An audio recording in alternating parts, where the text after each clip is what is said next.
মেয়েকেই নিজের উত্তরসূরি হিসেবে বেছে নিচ্ছেন কিম জং উন, দাবি দক্ষিণ কোরিয়ার। ফ্রান্সের কাছ থেকে ১১৪টি রাফাল কেনার প্রস্তাবে ভারতের অনুমোদন। ২. রাষ্ট্রভিত্তিক সমাধান কঠিন করে তুলছে ইসরায়েল। দৃষ্টিশক্তির ৮৫% নষ্ট হয়ে গেছে ইমরান খানের। অ্যাপস্টিন নথিতে গোপন করা ৬ ব্যক্তির নাম প্রকাশ। উত্তর কোরিয়ার নেতা কিম জং উন তার কিশোরী কন্যা কিম জু আয়েকে উত্তরসূরি হিসেবে চূড়ান্ত করেছেন বলে দাবি করেছেন দক্ষিণ কোরিয়ার আইন প্রণেতারা। আজ বৃহস্পতিবার দক্ষিণ কোরিয়ার জাতীয় গোয়েন্দা সংস্থার NIS বরাত দিয়ে তারা এই তথ্য জানান।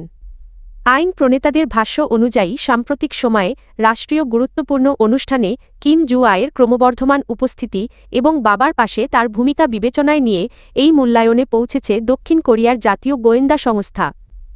গত বছর সেপ্টেম্বরে কিম জং উনের সঙ্গে চীনের রাজধানী বেইজিং সফরে যান কিম জু আই, যা ছিল তার প্রথম বিদেশ সফর বলে জানা গেছে। এরপর থেকেই বিভিন্ন উচ্চ পর্যায়ের অনুষ্ঠানে তাকে প্রকাশ্যে দেখা যাচ্ছে। NIS জানিয়েছে, মাসের শেষ থেকে অনুষ্ঠেয় উত্তর কোরিয়ার ওয়ার্কার্স পার্টির কংগ্রেসে কিম জু আয়ের উপস্থিতি বিশেষভাবে পর্যবেক্ষণ করা হবে। প্রতি ৫ বছর অন্তর আয়োজিত এই কংগ্রেসে দেশটির ভবিষ্যৎ, পররাষ্ট্রনীতি, সামরিক কৌশল এবং পারমাণবিক কর্মসূচি নিয়ে দিক নির্দেশনা দেওয়া হয়। দক্ষিণ কোরিয়ার আইন প্রণেতা লি সং কউন বলেন, আগে কিম জু আয় উত্তরাধিকারী হিসেবে প্রশিক্ষণাধীনতা কলেও এখন তিনি কার্যত উত্তরসূরি নির্ধারণের চূড়ান্ত পর্যায়ে পৌঁছেছেন। ভারত ফ্রান্সের উড়োজাহাজ নির্মাতা ডাসল্ট এভিয়েশনের কাছ থেকে রাফাল যুদ্ধবিমান কেনার পথে বড় এক ধাপ এগিয়েছে। আজ বৃহস্পতিবার ভারতের ডিফেন্স অ্যাকুইজিশন কাউন্সিল ১১৪টি রাফাল যুদ্ধবিমান ক্রয়ের একটি প্রাথমিক প্রস্তাবে অনুমোদন দিয়েছে।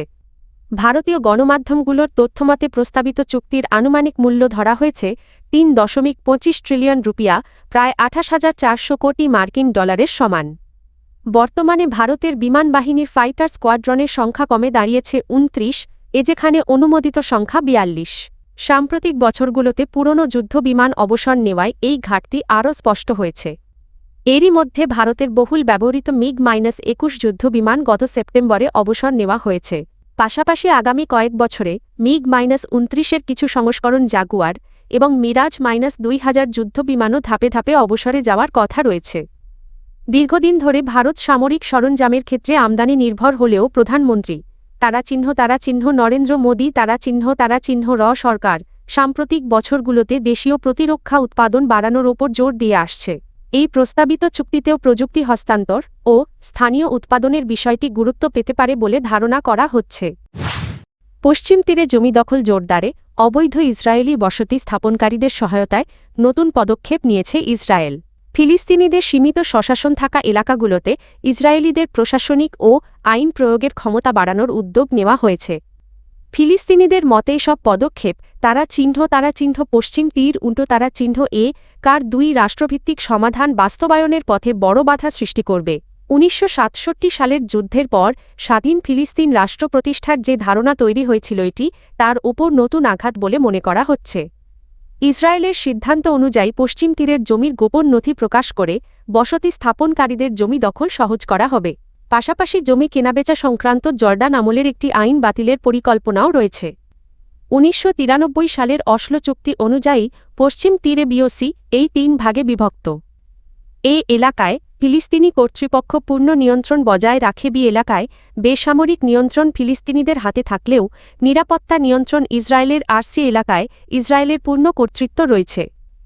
নতুন সিদ্ধান্তে A ও B এলাকাতেও নজরদারি ও আইন প্রয়োগ জোরদার করার কথা জানিয়েছে ইসরায়েল, যা ফিলিস্তিনি স্বশাসনের পরিসর আরও সংকুচিত করবে বলে আশঙ্কা করা হচ্ছে।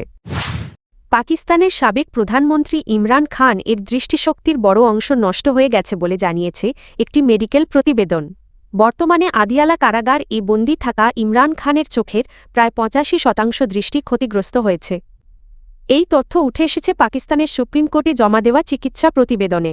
চিকিৎসার আবেদন জানিয়ে তার আইনজীবীর মাধ্যমে আদালতে আবেদন করার পর সুপ্রিম কোর্ট কারাগারে একটি মেডিকেল টিম পাঠানোর নির্দেশ দেয়।